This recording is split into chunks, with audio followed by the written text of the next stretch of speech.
கர்த்தருக்கு மகிமை உண்டாவதாக.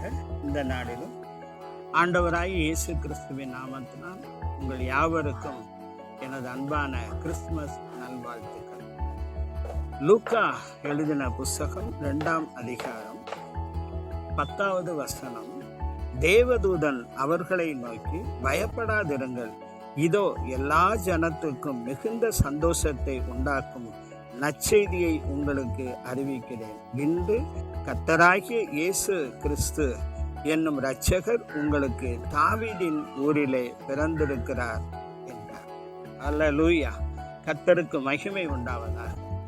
ஆண்டவராகிய இயேசு கிறிஸ்துவை பிறப்பை குறித்து கேப்ரியேல் என்னும் சொல்லக்கூடிய ஒரு அற்புதமான தூதன் ஆடு மேய்க்கிறவர்களுக்கு அவர்கள் காட்சி அளிக்கிறார்.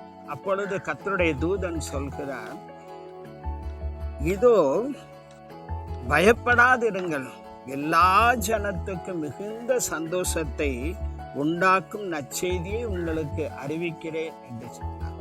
அந்த நற்செய்தி தான் எருசலேம் பட்டணத்தில் பெத்லெகேம் என்னும் கிராமத்தில் ஆண்டவராகிய இயேசு கிறிஸ்து பிறந்த அந்த நற்செய்தி. அந்த நற்செய்தியானது இந்த உலகத்தில் உள்ள எல்லா ஜனத்திற்கும் மத வேறுபாடின்றி எல்லா ஜனத்துக்கும் இயேசு கிறிஸ்து பிறந்த ஒரு நற்செய்தி அளிக்கப்பட்டது. அதன் மூலமாக உலகம் முழுவதும் ஒரு மிகப்பெரிய ஒரு வெளிச்சம், இருளில் கிடக்கிற யாவரும் வெளிச்சத்தை காணக்கூடிய ஒரு அற்புதமான பாக்கியத்தை இன்றைக்கு நீங்களும் நானும் பெற்றிருக்கிறோம்.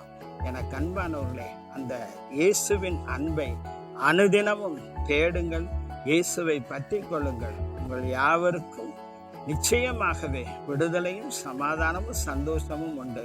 ஆண்டவராய் இயேசு உங்களை அற்புதமாக வழி நடத்துவார். God bless you.